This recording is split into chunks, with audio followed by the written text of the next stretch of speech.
Hello, everyone, and welcome back to Director Watch, an AwardsWatch podcast that attempts to get inside the mind of cinema's greatest auteurs, explore what drives them, and maybe we go on a few unrelated tangents along the way. I'm Ryan McQuade, the executive editor here at AwardsWatch, and joining me is the Iceman himself, my co-host, Jay Ledbetter. Ryan, we've reached the point in the Verhoeven filmography where there are going to be parts where we have to talk about delicately. Let's put it that way. The legacy of this film, I'm very interested in talking about. And also, like, what is the legacy beyond that in the context of 2025? I don't know. There's a lot to talk about, and there's a lot shown. Yeah, there is a lot shown, buddy. Yeah. What are we talking about? Basic Instinct, the film. Thank you. Yeah. Starring Sharon Stone. Yeah, and Michael Douglas. First build. Michael Douglas. Yeah. You just want to get that right up at the top. You don't want to confuse the listener. The best cop who's ever existed. You think so? I think truly the worst detective. Is that what you want to start with today? You want to just put that take out there? Look, his methods might be unconventional, but he gets the job done. Sure. In multiple ways.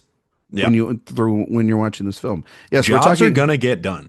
Jobs are going to get done. One way or another. Exactly. We are here to talk about Basic Instinct, part of our Paul Verhoeven movie series. I'm so excited to be here. I am nervous.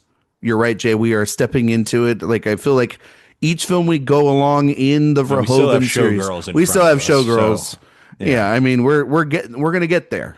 You know, that's next week, right? And so this is the appetizer to that. Lord. Yeah. We got and Benedetta. We have films we're going to talk about that have stuff. So, if you're out there, you signed up for this series, you know what you're getting yourself into. That's why you're here. If you're not listening, well, you probably should, prude. Anyway, we're here. I'm just saying I've updated my resume. That's all I'm saying. That's fair. We're not alone, Jay, in this endeavor. We had to get a special investigator to help us out here. And he is a critic. You can see him on many platforms. I think like Letterboxd. He writes for Letterboxd. He's written for us here at AwardsWatch. He writes for a ton of places. And we're so excited. First time guest, Brandon Streussnig. Brandon, welcome to Director Watch. How you doing? I'm great. Thank you so much for having me. It's a real honor to be able to talk about Verhoeven, a guy I love. Yes. We are so excited to have you here, Paul Verhoeven. Obviously, how for yourself, Brandon?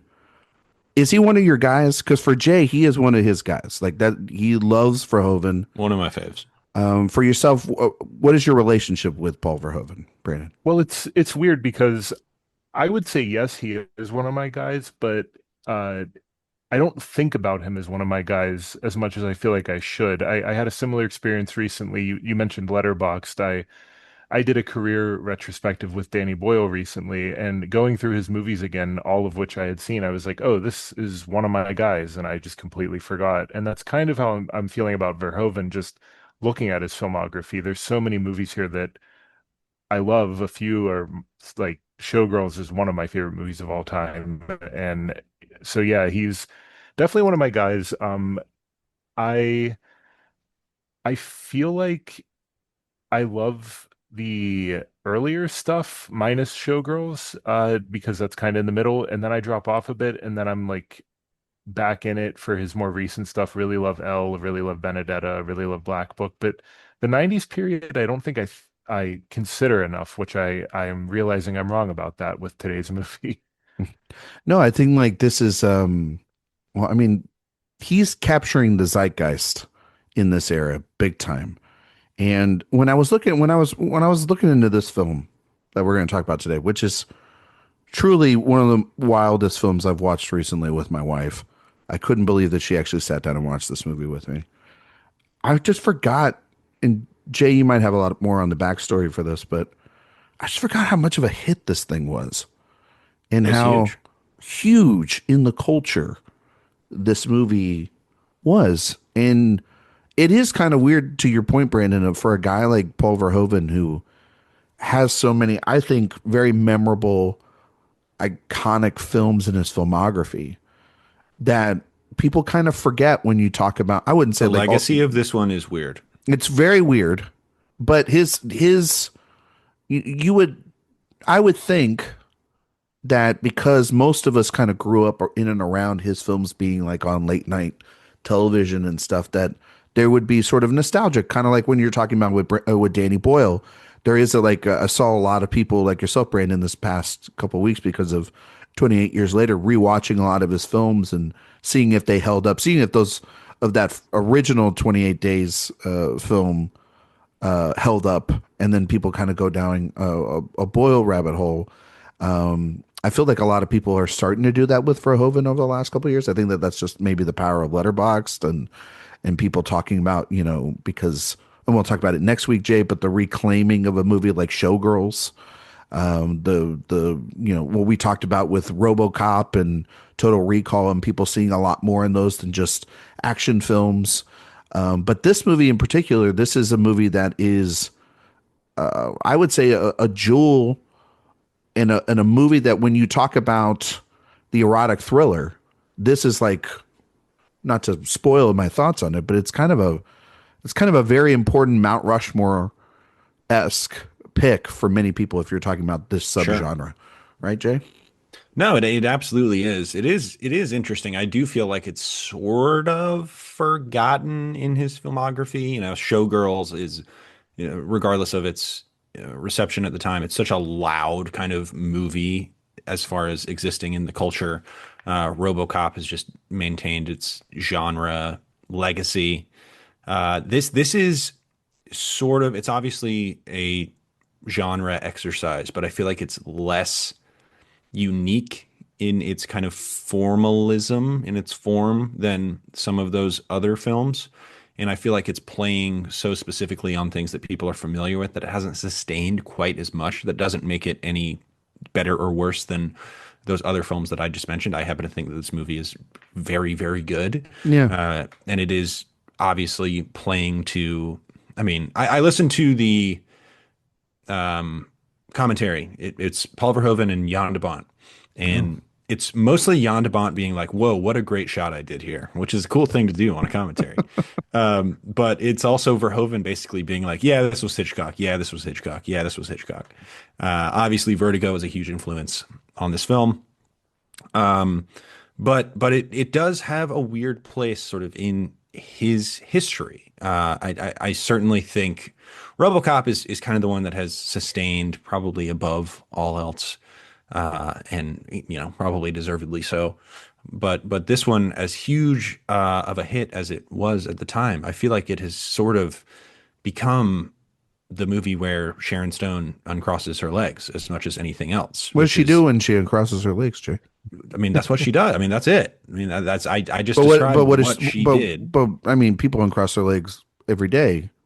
Yeah, What? she What is happens to she? not have any underwear on. That is sort Oh. of the Oh. situation with that.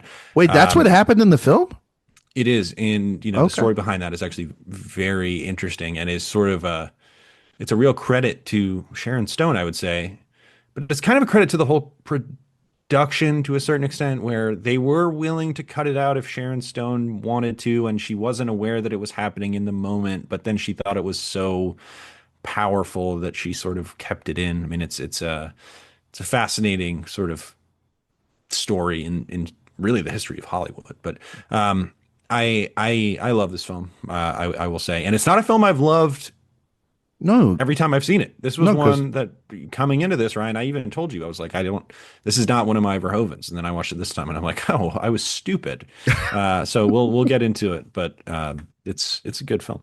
Brandon, you're I know that you've seen this film before. So what are your thoughts on Basic Instinct per your rewatch?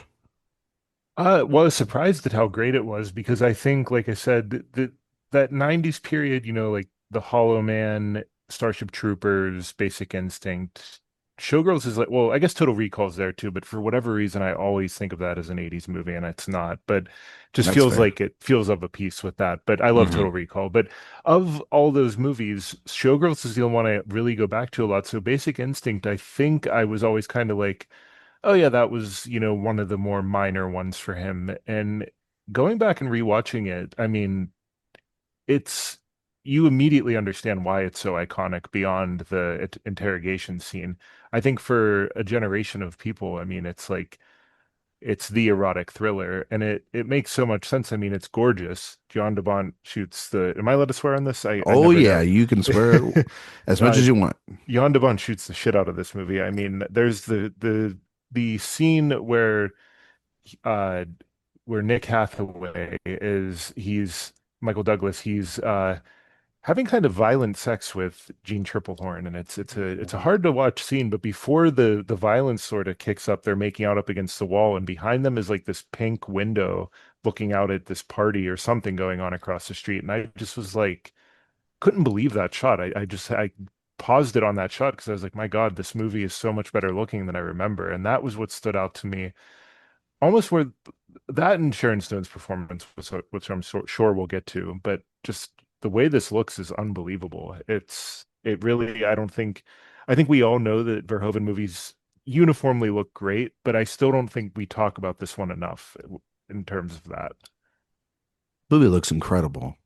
It's yeah, I mean, if you're going to make a movie where like you to your point, Jay, where you're going to essentially just be a send up or a nod or a tip of the cap to Hitchcock the entire time, you better And make it look yeah, good. that might be a little reductive to say that it is that, but I mean, in the commentary, he literally is like, "Oh, these curvy roads. That's a direct. I ripped that off I from mean, Hitchcock, but I moved it from vertical to horizontal." And it's like, no, man, I mean, it's there. It's definitely there. oh, Like for when I sure. was watching, I was like, God, I really do like Vertigo too, but not in like a, in like a rip-off sort of way. Like I feel like, it's still present Well, within the Verhoeven's whole story and thing, his everything. whole career was taking American cinema and flipping it into his Yeah. own perverted worldview. Well, the ideas in And he does Vertigo that are here. kind of are very strange Although in its own this way. is a Yeah. much more European movie than Yeah. kind of the other stuff, which I think is interesting because his whole kind of thesis coming over here was I want to bring some sense of European cinema to America. And I, again, consider him like the great cultural satirist of his time. And he's doing that again here for sure. And it's sort of, it is towards the tail end of that erotic thriller Yeah. era, but it's almost like because he made a great one that also turned the mirror on that entire idea. And it's sort of like, well, what do you do now? Basic Instinct kind of said it all. Yeah.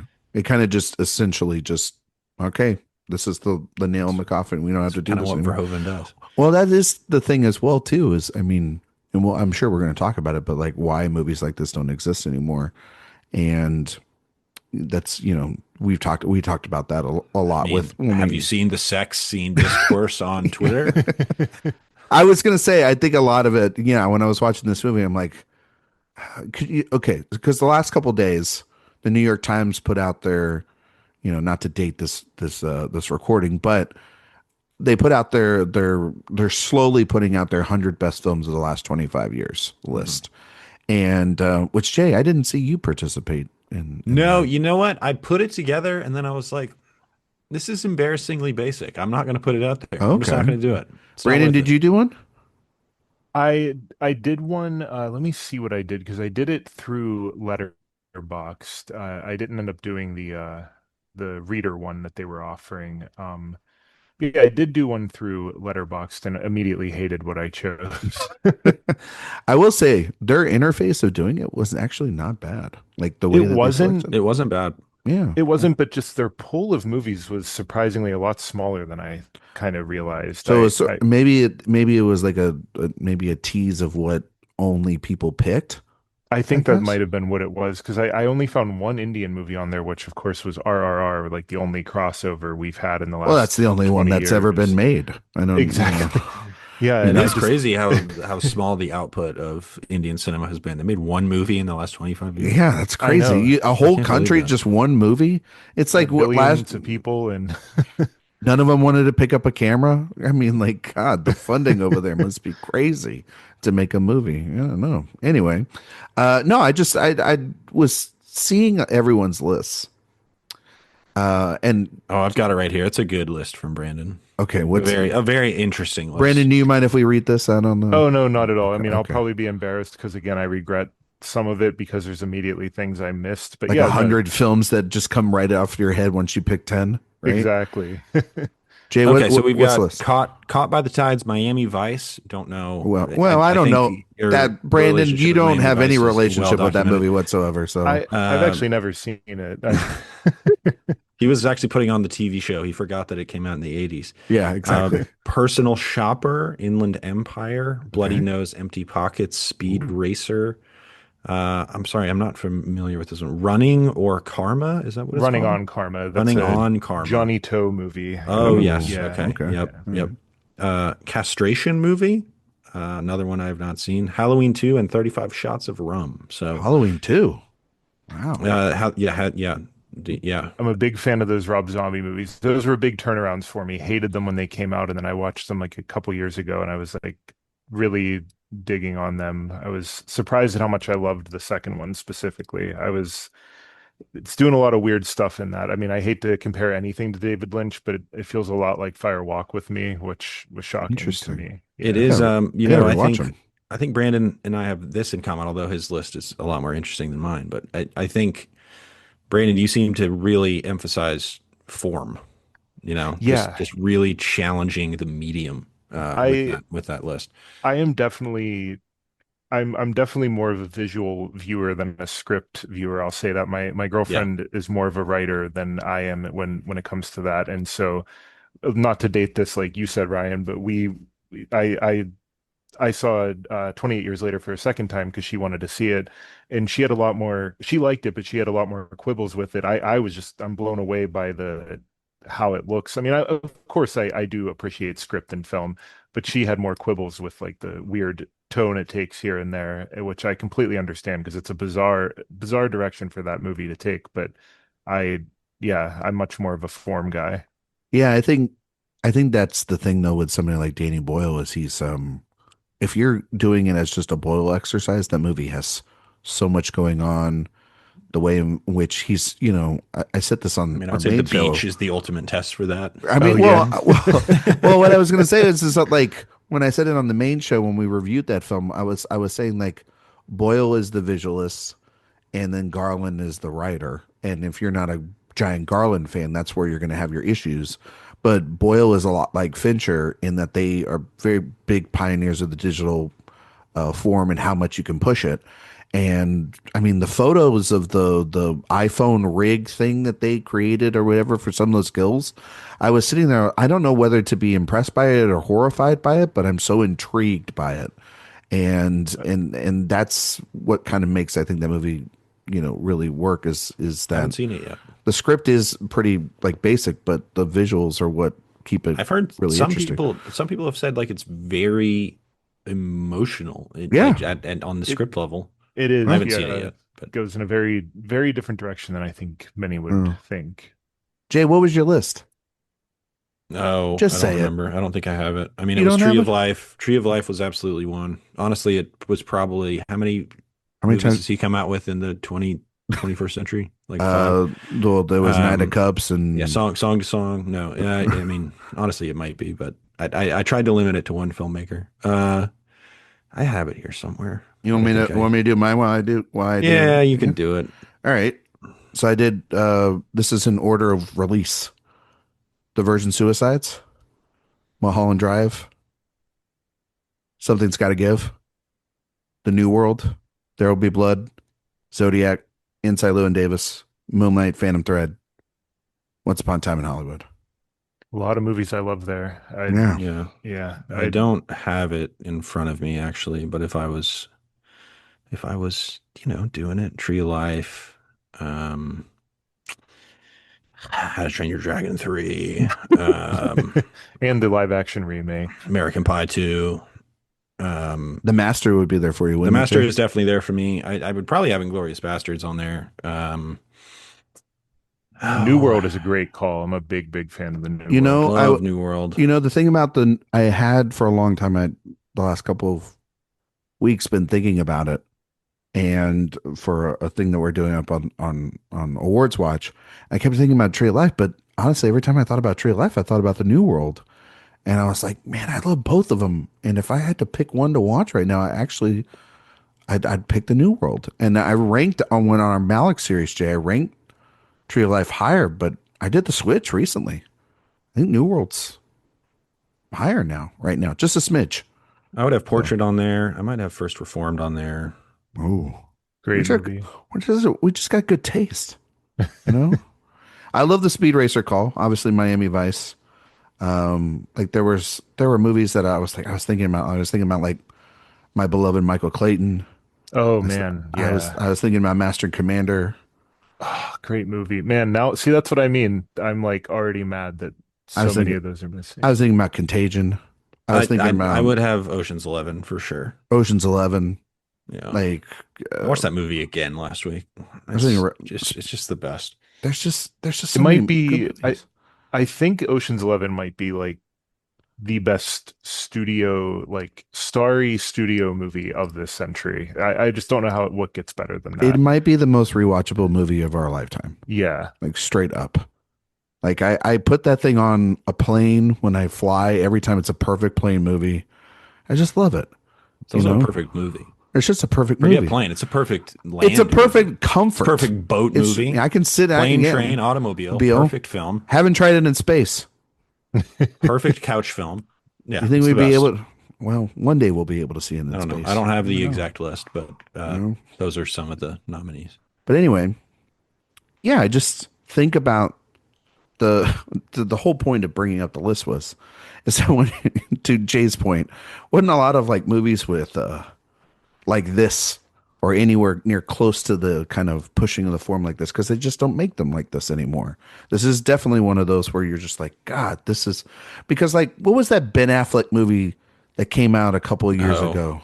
The oh God, Adrian what was was that it called? The the Adrian Lyne movie. yeah with Anna Darmus Dark Water. No, not Dark. Dark No, Waters. That was the Ruffalo movie. What was that called? Deep Is it Waters. just Deep Deep Water? Water. Yeah. Deep Water. He was Where it was harvesting those like slugs, where we're like going those back snails. into the genre, and it just completely is actually safer than that, and it's I not think as that movie is very funny in some ways, but yeah, yes. it's way too safe. Tracy Letts giving an all time performance in there. He's Yeah, he's very good in that it. movie was interesting because of its kind of echoing of prior eras, but it Exactly. felt out of time both in its tone and also in the sense that you can't, it's hard to make a movie like that anymore. An Adrian Lyne movie in 2022 or whenever that came out is a lot different than an Adrian Lyne movie in 1990. That's why I think these movies age well. They don't age like particularly well in terms of like maybe like dialogue, but in terms of pushing Oh, ideas. they do aid. Well, they do You and want they to don't. I mean, advocate for this dialogue? it is. Repeat some of it right now. Look, that there is certainly stuff like that that obviously is retroactively problematic. But you know what else it is? It's just challenging, and we'd Yeah. be a lot better off if movies today were as challenging I as think this that movie that's the is. statement that you can make is Yeah. that when people say, you know, oh, why aren't there more movies about sex or, you know, all this different stuff? It's like, I don't think it's about just that. I think it's people don't want to be I mean, challenged. this movie has a straw dog scene in it. You know, like I think Straw Dogs, I think is genuinely has value just by being as challenging and off-putting Mhm. and morally questionable as it is. And this has an ounce of that as well. And you hear Verhoeven talk about that, potential date rape scene, and he's talking about it as, you know, maybe there is some sort of erotic kink in that moment in addition to the sexual violence going on. And that is obviously a very hard thing to grapple with, but you know what's valuable in art and life in general? Grappling with things that are difficult. And I think that makes this a valuable work to a certain extent. Well, I think also too, when you watch this movie and it's like the movie I immediately thought of is obviously Vertigo. And I was thinking about it. It's like, okay, who's the most like reliable guy in cinema history? Like people just like, oh, they love that guy. One of them is Jimmy Stewart.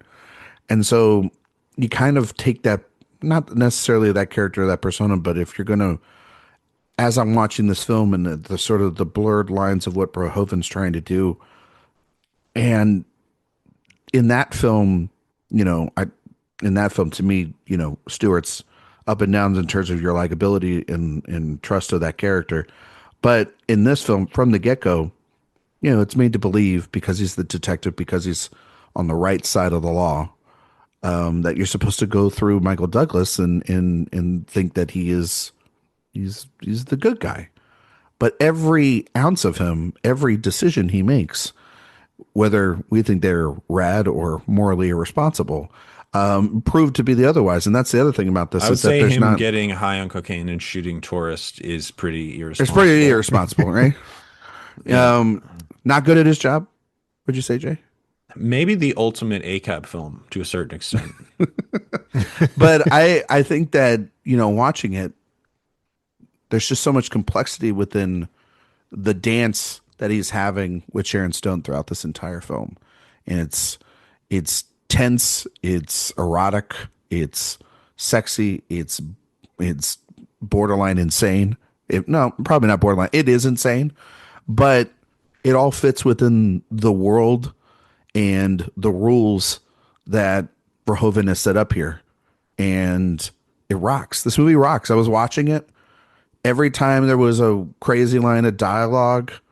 I was like, it was weirdly like a I mean, just. I there's was just definitely a laughing. Joe Like, Eszterhas conversation to be yeah, had. Gus, the character of Gus, his partner, just there's certain lines that he says. I'm not going to repeat the line at the diner, because I too would like not to be, I would like to be employed, but it there's just stuff there. You're sitting there and you're just like, they do not write dialogue like this.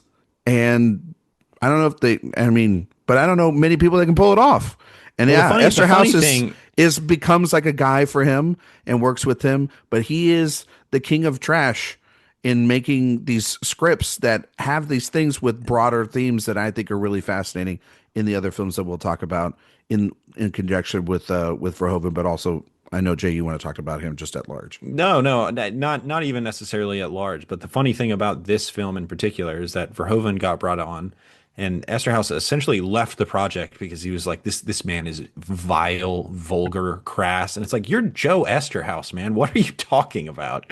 Like, this is kind of what you end up being known for, and maybe it's because of this film. But he's like, this Verhoeven is making this film pornographic. At the time, I believe this script somehow was the most expensive script in Hollywood history. It was a huge deal. And then once production started, he was like, Verhoeven is not the guy for this. I abandoned this project. This is not what I wanted it to be. And then it obviously becomes a massive hit. And Joe Eszterhas continues to be in the good graces of Hollywood until Showgirls, I guess. But So you mean like 3 years later? yeah. Well, Um, I, no, I go wanted, Brandon. oh, I also wanted to say too that I like how immediate it is that, or how immediate the dim view of cops is in this. Like you called attention to it a little bit, but even beyond the fact that he's, shot two tourists, and it's just such an insane character decision to have this guy like be this way. But even his colleagues and everyone around him, they're all just awful. Like they all are like you- immediately sweaty, kind of disheveled. They're just kind of cracking really terrible jokes, and it's such a great juxtaposition against her glamour, basically. And even before the interrogation scene and everything else, none of these cops feel like good guys. There's so many visual markers to them that's just like I mean, for lack of a better term, they're pigs. And Mhm. it's really just kind of hilarious just from the outset. They're physically and sort of morally dirty, Yeah. like for the entire film, as sort of pristine as a lot of this movie is shot. You're right. These guys are just constantly sweaty. They look disheveled. Constantly They on look top to of a each certain other. extent out of time. Why Paul Verhoeven made that bar a cowboy bar, I will never fully understand, but it See, by the completely way, plays into that idea of being, this kind of taking justice into their own hands, even when it might not be justified. yeah, I think it plays into that to a certain extent. Although on the commentary, Paul Verhoeven was just like, I thought Michael Douglas looked good in a cowboy hat, so I put him in a cowboy hat. he does look good. But it does play into that as well. Oh, he does, and it doesn't. I mean, you know, we want to talk about it even more if you want to, Jay, because you've got all the notes about it. But I think what's so crazy about this movie is that it isn't remembered for that interrogation scene, and that interrogation scene happens within the first 25 minutes of this movie, right? Is 30 it that minutes. quick? It's Yeah, pretty quick, it's very early, a lot very earlier than I early. remembered. And it's like, but there's so many other things in this movie that are wild and would be memorable and are also disturbing and but also, you know, sexy in its own right. But it I is that mean, like Verhoeven sexy, where it's yeah, like this is this is off-putting and this is sexy at the off-putting, same but time. I'm it's questioning the entire pleasurable. Yeah, it's nature of weird. this is what people are talking about when they talk about sex scenes on Twitter, you Yeah. know? And then my argument is that's why it rocks, you know? But it's not like that opening scene, which is very explicit and in theory erotic, obviously ends up being an act of complete ultra violence. And I think the definitive version of the film now is the director's cut, where you get that scene of the ice pick like through the guy's face, Yeah. which is an incredible shot. And it just it speaks to Verhoeven's worldview as much as anything, where it's just like everyone is a pervert and everyone like seeks violence.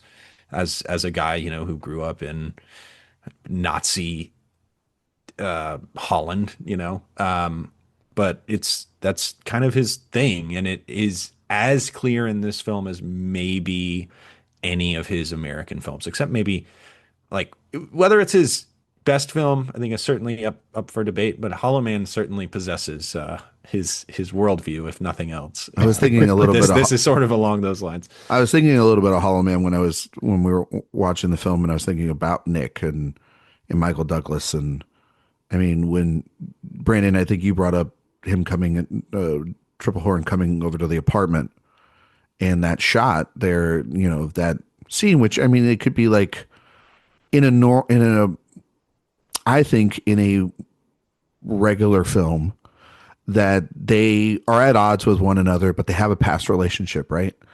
And they have this moment then of passion, but then they regret it immediately, and then they go back to work as colleagues. And that's normally how this would be. But because what happens here then blurs the, I think that scene is actually one of the most fascinating scenes about the film, and says a lot about Nick. It says a lot about her. It says a lot about their relationship, that dynamic.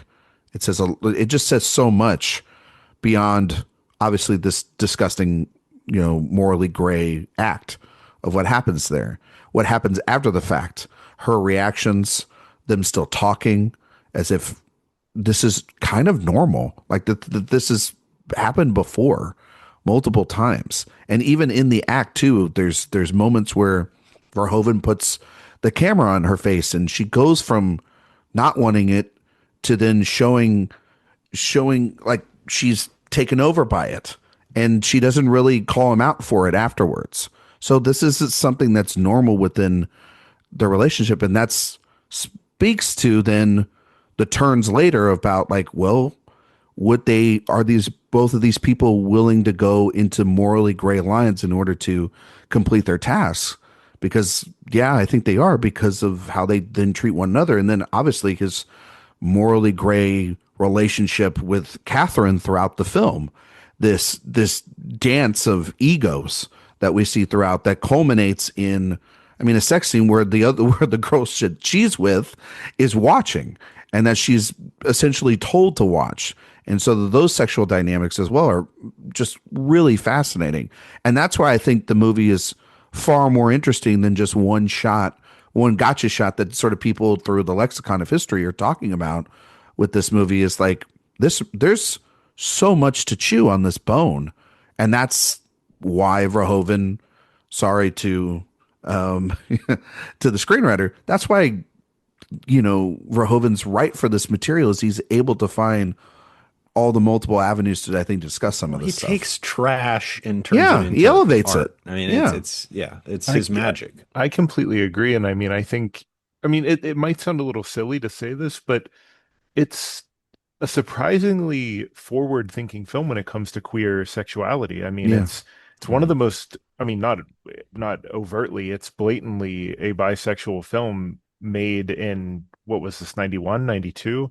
Like, Made in 91, released in 92. Yeah. yeah, that's kind of crazy. I mean, for a major studio movie with two huge movie stars. I mean, I guess Sharon Stone wasn't huge yet, but I mean, this made her huge. And Douglas is like one of the 40, big leading men. $49 And million budget at the time. That's That's a huge. big old yeah, budget. That's a yeah. giant budget for this thing. Yeah. And I guess there's an argument that you could make that I think some people have made this argument that it's maybe punishing its characters for being queer, but I don't see it that way because she's not. I mean, I know that there's the trope of like the sadistic queer killer and everything, but Mhm. she's so liberated in how she lives, and I think Mhm. that there's no judgment for her from Verhoeven. There's judgment Mm. for her from the rest of the cast, from the cops and everything, but I don't get the sense that Verhoeven judges her at all, and I find that really fascinating for a movie made at this time in Hollywood. Well, she's the one completely in control the entire time. Well, she's the most Exactly. competent and confident character in the film. I mean, the funniest thing is that there were like really enthusiastic protests of this movie during production, not even after it came out. Like During during production. production, people had just apparently the script had leaked or something, and I Oh, guess they okay. were doing that. They were moving to the trope of the queer killer, and I think people were kind of rejecting that idea. But I agree with you, Brandon. It is, in my opinion, a pretty progressive film in that regard. And I think, when you hear Verhoeven talk about it, he is like, my objective was not to, put these people in that corner, but it was really to show a character is really what he was doing. And in this particular instance, it was a bisexual character who was a killer, and a killer for, I would argue, no particular reason, but it was also you can maybe, if you put your mind in a certain direction, you can say that the reason for that is because of this position of empower that comes with being a part of that group, and sort of turn that into, honestly, a certain powerful sense that that character has, which I think is certainly a way to look at it. But I think it's very hard to put yourself in that opinion that this is a negative depiction of bisexuality or LGBTQ characters.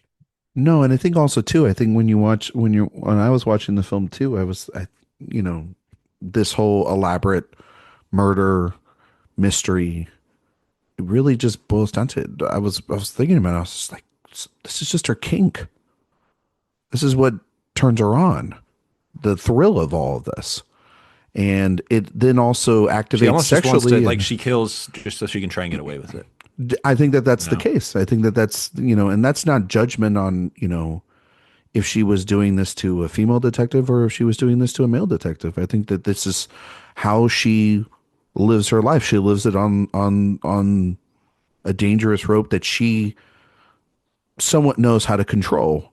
And there's not only just sexual satisfaction to that, but there's also artistic satisfaction because there's the whole aspect of her taking this story and writing it as a novel. And when she's done with her book by the end, right? And she's spun enough of her web, she's like, okay, well then I'm kind of bored by this. I'm done with this. And then it's Nick spiraling out of control in order to get to the end, which I think the ending is, I love the ending. I just got to say the sort of fake out to black, but then obviously give the audience show that ice pick, having to show it whether I mean we get that stupid sequel, so then we kind of can figure out what happens there. But in that It moment, is it's very funny that they turn her like main sex move into pouncing on top of Michael Douglas in a stabbing motion at the end, just to think that it might be happening. but it's got it like it's like it's she's got one move and man is it tense every time she does it. You never, you're just, I hadn't seen in the movie in a while, and I was like, oh wait, does she get away? Does she do it again? Does she? Oh, I was it was. It's like when somebody has only one move in in sports or whatnot, and you're just like, man, they can keep playing the hits. They're pretty good. Was there ever a time in the film where you thought Catherine didn't do it? Uh, I I don't think so. I don't either. Yeah, I think it's always been kind of I don't know. yeah. I always think with like the stuff with You thought you had Beth. a Beth thing in I there? thought There was a second? for a half second there, you know, when obviously I've seen this film, but I always thought I was like, well, I mean, if they want to wrap it up with Beth, that would make sense.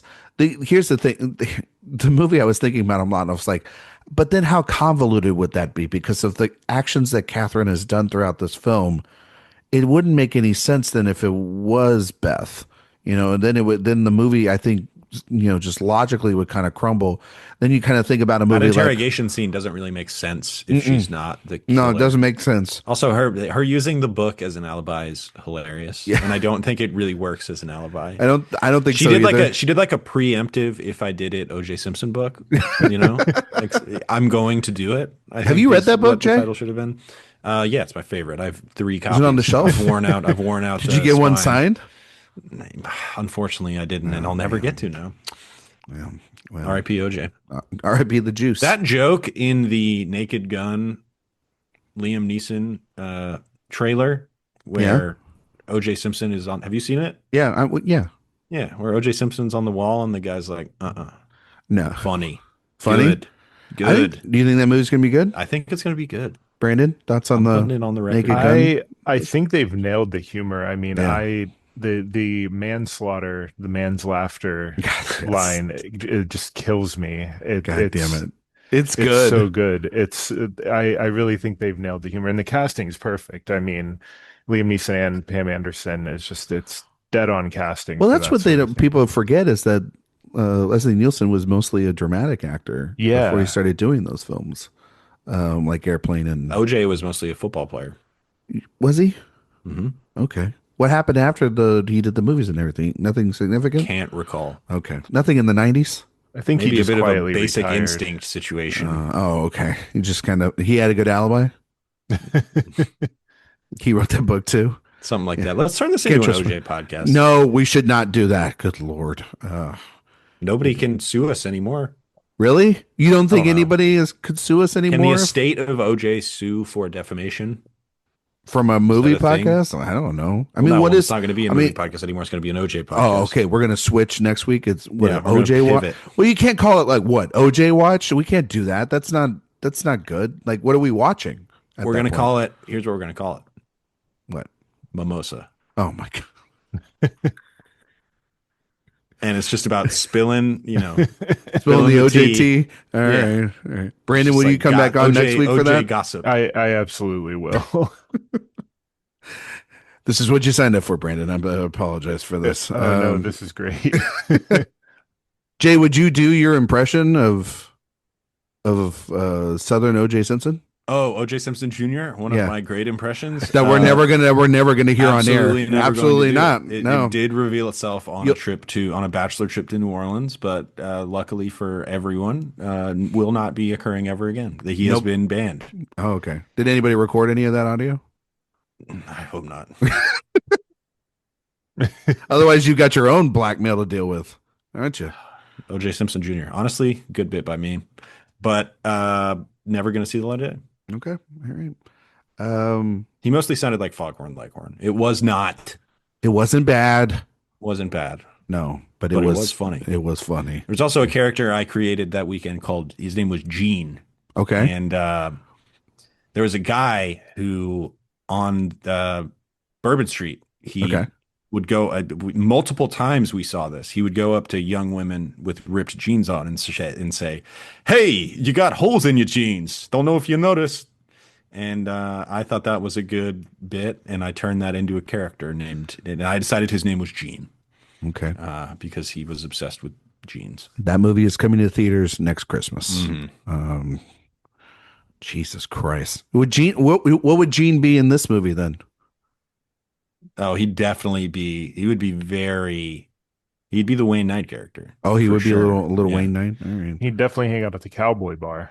Oh my God, for that sure. I had to tell you that cowboy bar is So funny. so 80s, like Paul so Verhoeven is 80s. so obsessed with like Americana. It's so good. What was Gus eating at the diner? Is he eating chili? I can't recall. Brandon, do you remember what he's eating? It looked like chili, right? I think it was. I Because can't that's why he gets remember. the hot sauce and he puts it in there. It's the only thing that makes sense, right? You're not gonna put that on like a And then he says soup. like, I ordered my hot sauce an hour ago. Is that a bad That was one of line? my favorite lines in the movie. Is that a bad line, Jay, in Tenet? In Tenet, there are no bad lines in Oh, Tenet. okay. All right. Well, I never know. People, Brandon, do you like Tenet? I only saw it at home. I never saw it in a Oh, theater, and I'm always bummed out about it. I think it would. I mean, I like it, but I think I would love it if it was. that visceral Yeah. theatrical experience. Yeah. It's good. Jay, you saw it in theater, right? Well, I did. The first time I saw it at home, Yeah. and I was obsessed with it. And then they did a re-release, I think last year, Okay. on 70, and Okay. I saw it, and I was like, you know what, this is even better than I remembered. I remember seeing that movie and I went and because sadly, guys, I live in Texas and the rules here are ridiculously stupid during that time. And so I went and I bought a ticket. I saw it in the theater. I had double mask, gloves on. I was like layered up, like no skin was touching anything. And I remember watching it in the IMAX, really liked it. And then I went home and was like, okay, now I have to burn all these clothes because that was what we had to do back then, right? And then I saw it at the drive-in like a week later. That was great. We should go. People should go to drive-ins more. Really, I really think I love a drive-in. I mean, I love a obviously, drive-in. Love outdoor.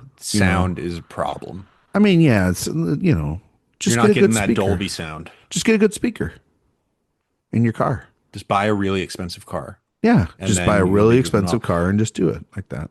Yeah. Brandon, there's not like a lot of like outdoor screening options in New York, right? I think there's a few. There's one Rooftop Films does something kind of like that, but yeah, there's not a whole lot. No, there probably is more, I would say, in Brooklyn, I would assume. But yeah, not where I'm in Manhattan, and I don't think there's too many of those. Would you watch this outdoors with people? I would. It's a very Mhm. hot movie. I think it would Yeah. be perfect for Yeah. this 100-degree weather right now. Jay, what's the most inappropriate thing that you've watched like on an airplane? Have you ever watched anything like bad on an Oh, airplane? Like not like I mean like maybe something like this, but I mean, I cannot recall what exactly it was, but I have turned off a movie mm. because I was on an airplane. I mean, I watched when I was doing my flight from Europe a couple years ago. I did do the Blade trilogy, which Oh.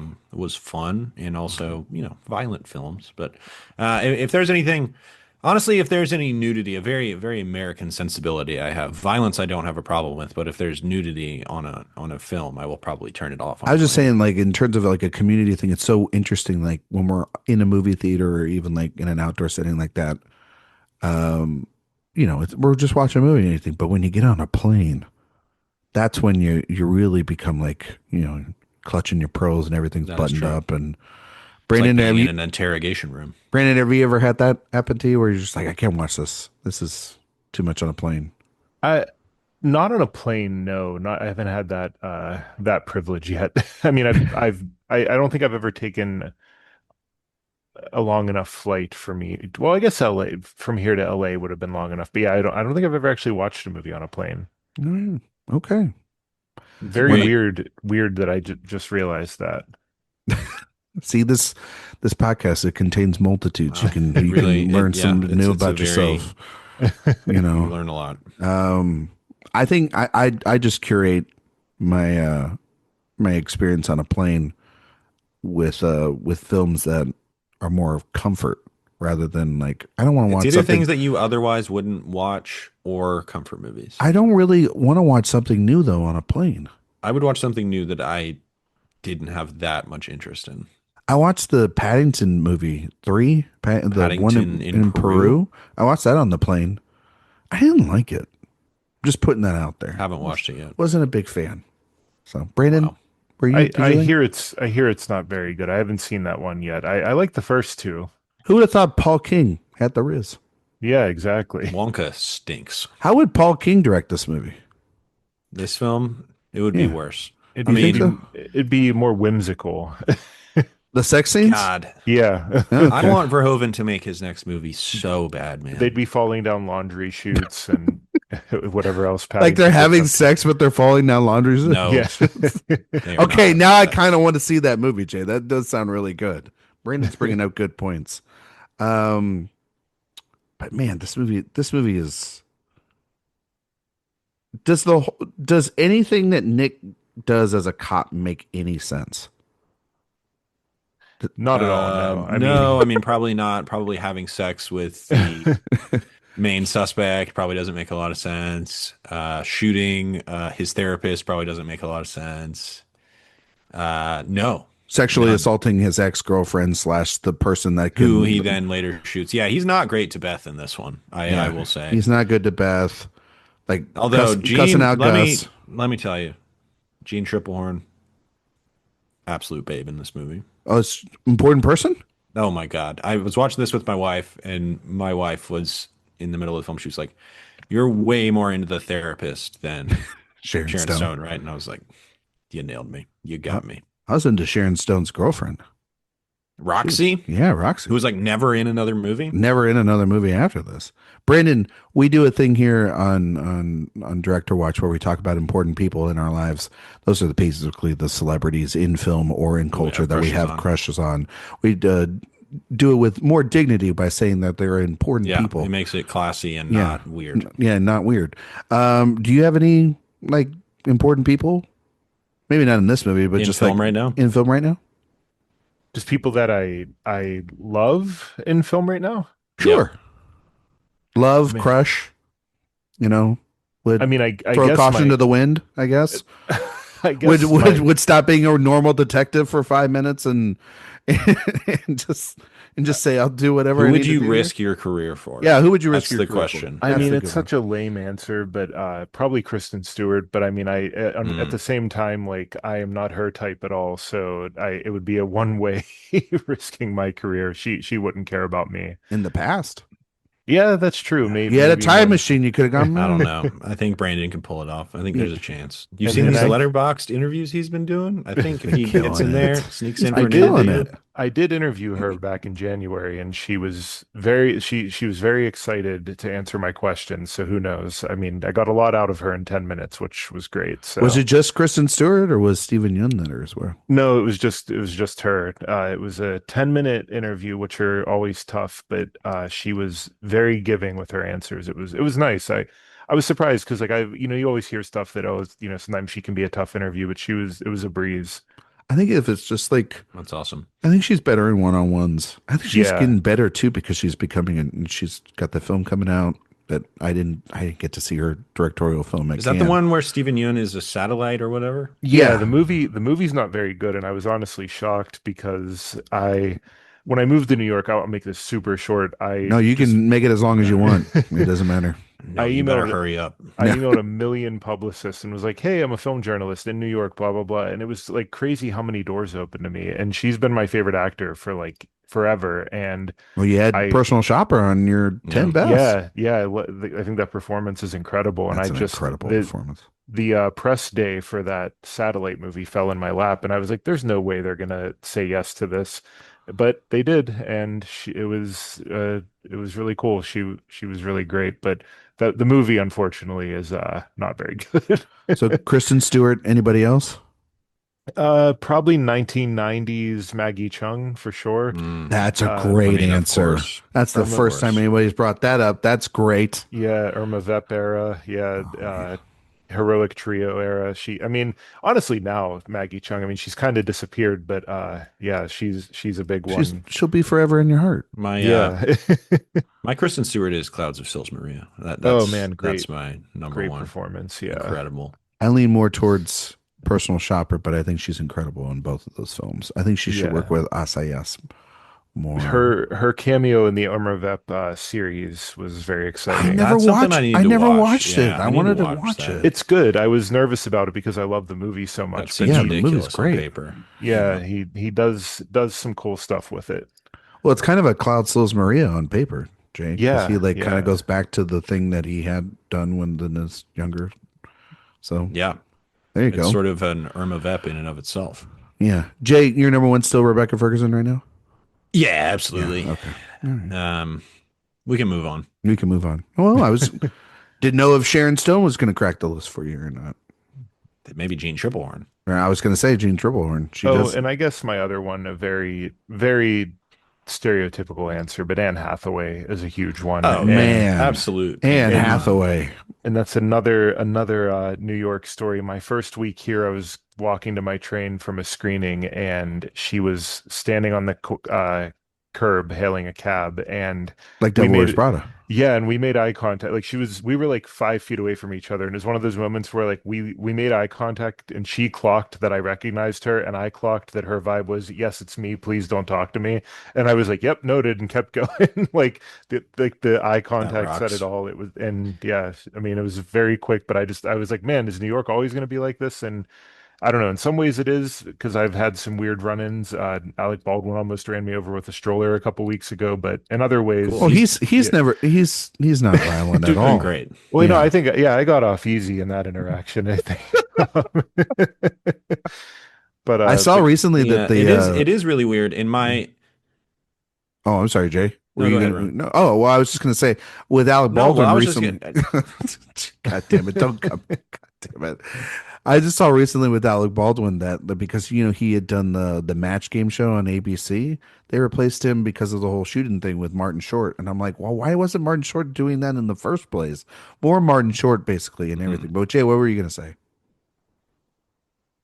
Well, I was just going to say when you meet, and I don't have nearly as much experience meeting incredibly famous, beautiful people as y'all do, but I remember the first time seeing like it wasn't even a huge movie star. You remember Bridget Wilson from Billy Madison, Oh, Veronica Vaughn? I think you've told this one before. Yeah, I might have before, but I was working at a tennis tournament, and she's married to Pete Sampras, and so Pete Sampras came to this tennis tournament, and she was there, and I, whatever, spoke to her extremely briefly, and I just remember seeing her and being like, "Oh, this is why you're in movies. You Yeah. don't look like other people," and I find that to be the case with the few other instances that I've interacted with people like that, but. I've said this before a couple times, is that Brandon, I totally think that like Anne Hathaway is one of those people that if I ever saw in person, I would be like, wow, you're the most beautiful person on the planet. And I think, it, and that's yeah. happened to me like three times. One of them was Chris Pine. I saw Pine in person, Oh man, and yeah. and I was like, wow, I get it. Like if you didn't get it before, you got it now. Like he was like, I was like, wow, this guy is like it looked like he was glowing.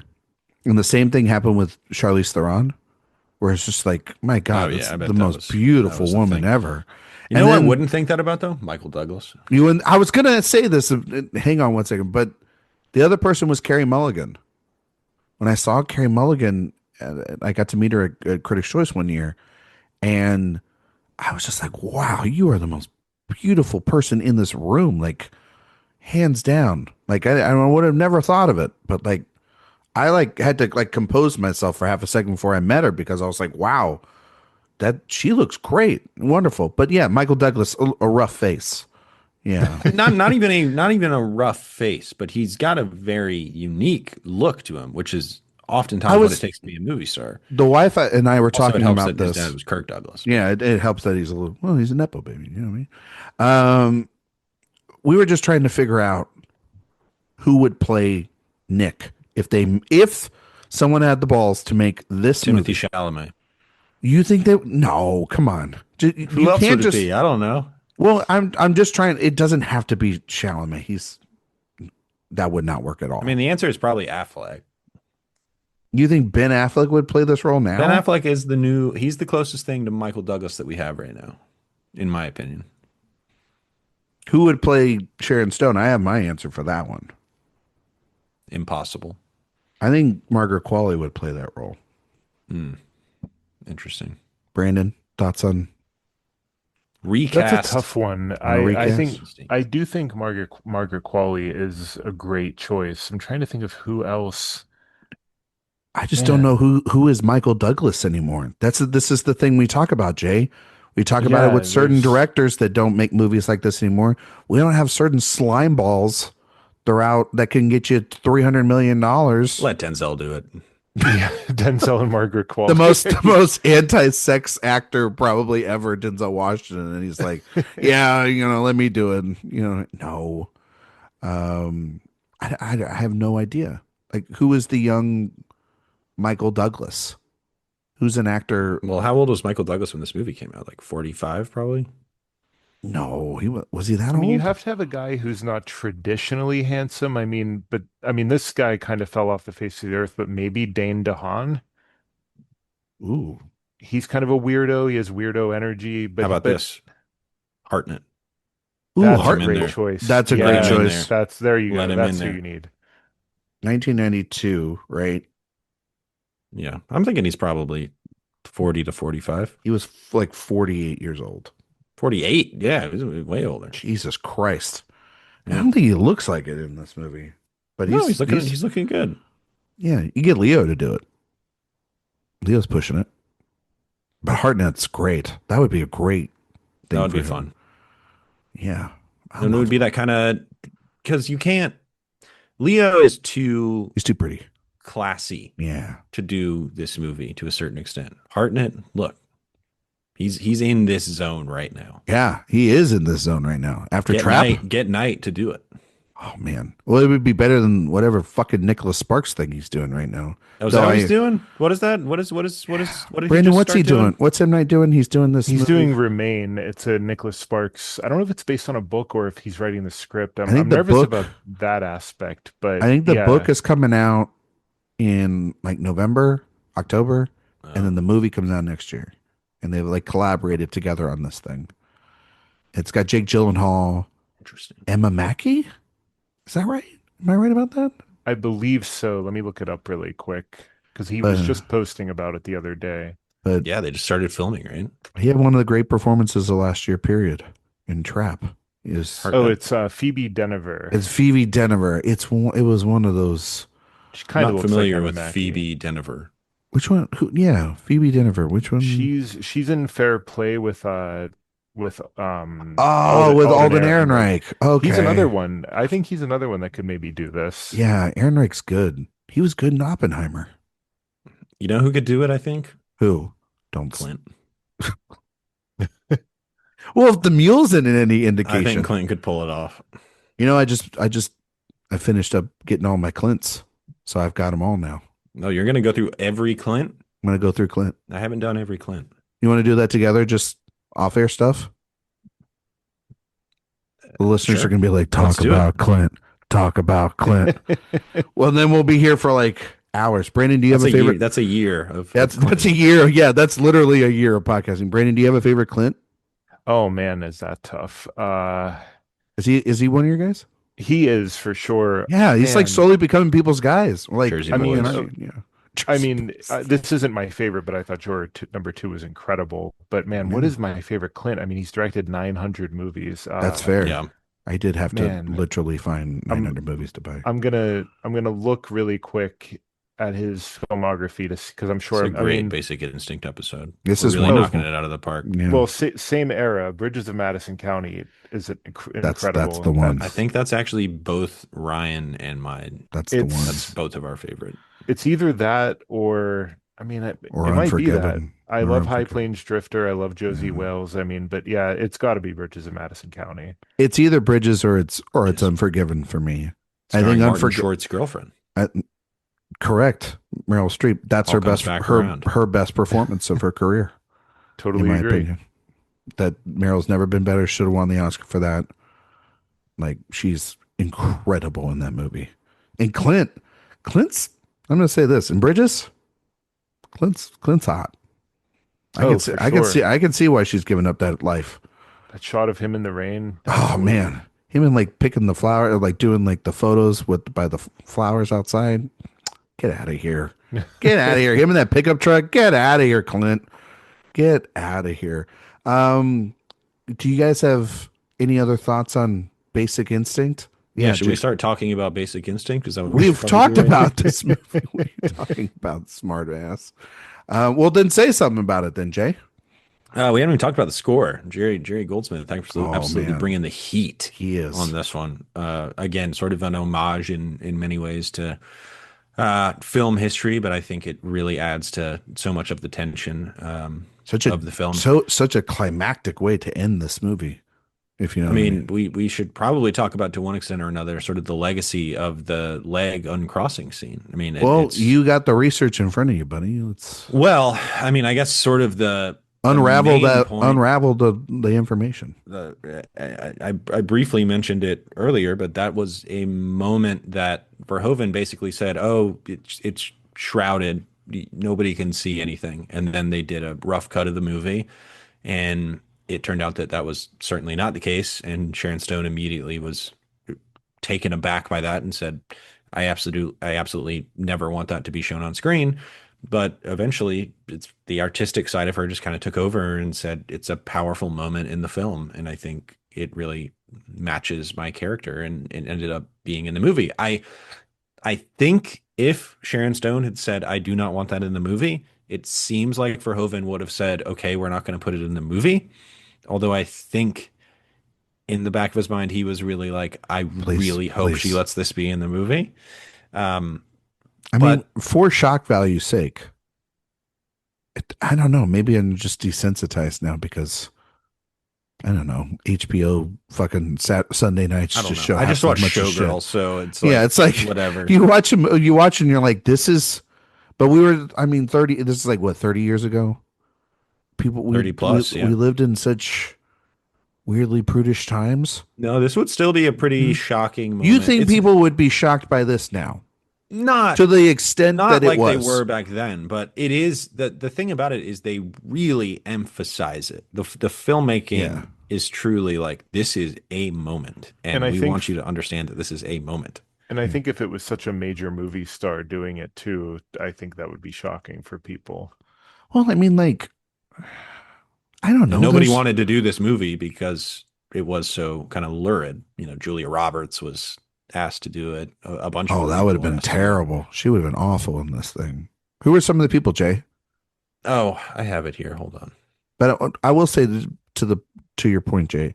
I you know I kind of see it as I think that there's like three or four other things in this movie that are more scandalous than that, and I get that it's the it's this That's just is something you don't see on screen very you just much. don't see it.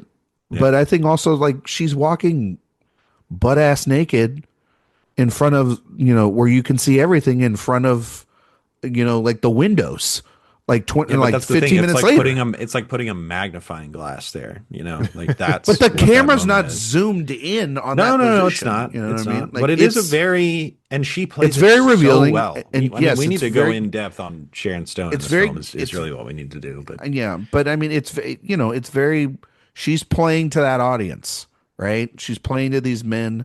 She's literally giving Wayne Knight it looks like a heart attack in that I scene. mean, Wayne Knight in that scene, best supporting Newman. actor. You know Give what I it to mean? him. Yeah, But he is he's watching it, he goes, he's got no words.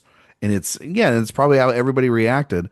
But yeah, I don't know, maybe I'm crazy. Brandon Jay, maybe you can tell me I'm crazy, but I watch this film and I would go like, that's it? Like that's just what everybody got so up in arms about. Like I even like putting on my 1992 things. Like there's so many other things in this movie, of sex scenes, graphic sex scenes. Like even the opening of this movie is very it's very graphic, and I sit there and I go like, damn, like this one crossover shot that's like blink and you miss it. It's not like the camera does not linger on there and I mean, there are anything, you scenes of know? this time that are more like I think about the scene in Revenge, this Tony Scott movie where they're having sex in the car. That Oh, for in me the is like, Jeep. oh my God. What movie? What That year did Revenge come out? A couple years before that, I Like a think. couple of years. Okay, but like Yeah. I don't know, Brandon. Like, am I crazy? I don't know. I'm of two minds. I think there's maybe a middle ground. I do think that people would find this shocking today, but I don't know if it would be the scandal that it would became, especially because I don't think the conditions exist for it to happen the way it did, because I don't think we would be having, or not we, I don't think a filmmaker would do this now, would surprise I think with, intimacy coordinators and everything like that, I I don't think know. I mean, it seems, I, what's that? well, I don't know. I mean, like even I'm not trying. Stuff like this doesn't happen anymore. No, like Not like movies with that. no movies with no. Well, I mean, nudity is in films. I mean, like not to. In I'm a not big comparing. Hollywood movie like I'm not. this, I'm not not really. probably not. Yeah, I mean, to this extent, in like a big Hollywood movie, but I mean, like, and I'm not comparing it, but I'm saying like a movie a couple years ago, like Saltburn, like Barry Keoghan at one point is like you could literally just see everything, and he's just dancing around at the end of that Honestly, thing. male nudity is a lot more common than female nudity now, Nowadays, yes, which for is an sure. interesting shift. Well, I think it's because for a long time we didn't ever see that in films. I mean, for God's sakes, you see the new 28 years later, and it's like, sir, you may be the alpha, but you are the omega. My God. That's Like, true. I you know mean, what I mean? yeah, that's a good point. I mean, I don't know. Maybe it wouldn't be as shocking, but at the same time, there's been quite a few articles that I've seen headlines really driving home the fact that, the whole 28 inches later of it all. So, There you go. Well, then it's with like the Mo Stone and Poor Things kind of thing too. Right? It's like we have these moments where I think we have moments. I don't think we have like genre anymore. Like the erotic thriller was a thing for like a good extended period of time. We don't yeah, have these anymore. These, and you're right, they're more in the independent, art house world, even though that's like Mhm. Lanthimos and it's Emerald Fennell. It's with the The auteurs. context of Poor Things is really different too. I know, but Jay, it's Emma Stone, and she's No, having, no, for sure. that's like literally, honestly, like the person you could probably say that could play this role, I guess, is somebody that's willing to show everything and bear it all in this performance. And that's kind of, and yes, obviously the contexts are very different in those, but what I'm saying is this was, I wouldn't say normal, but there were movies like this out there. And to find that like this is the prudish thing that people, like clutch their pearls at back then it's kind of funny. It is a little funny. It's a little silly. It is It's like the so, erotic thriller I was mean, around. the thing This about wasn't it like is this that was the first one. You know it's what I mean? so underlined is really That's what it probably what it is. is.